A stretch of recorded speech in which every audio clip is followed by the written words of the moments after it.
तीन दिन है वीडियो अपलोड कर क्षमा करदे। आज मोर नमस्कार ने आज मो स्वामी मैगी आनी कहले मो पाई मसला दिया मैगी बनईदे बोली। मु कहली मसला दिया मैगी ये केमितिका हुए? से कहले जेमितिका मसला दे चिकेन तरकारी बनाओ ठीक सेमितिका। तापर मु पियाज कोबी काटी टमाटर काटी ग्रीन मटर छड़ेदेली आउ अदा धला पियाज छेचिदेली। तापर मसला दिया मैगी बनईबारे लगिगली।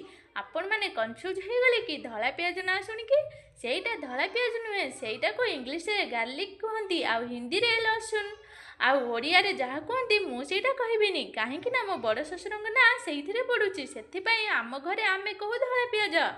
आउ आपण मानकर एबे डाउट क्लियर हो जाइथिबो बोली भाबुची।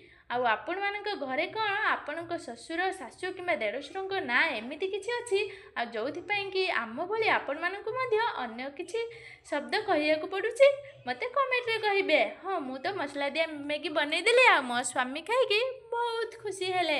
आ से खाली मैगी रे मसला नुहे एमितिका बघरा तरकारी खाती डाली रे मसला दे मो बघारी थाए। आपण मानक घरे कौन एमितिका किए अच्छंती जे मसला प्रेमी आ बहुत मसला दिया तरकारी किंबा डाली सबुथिरे मसला दे खाइबा को भल पाती ताहले मते कमेंट रे कहिबे। वीडियो भल लागिले लाइक शेयर सब्सक्राइब करबे।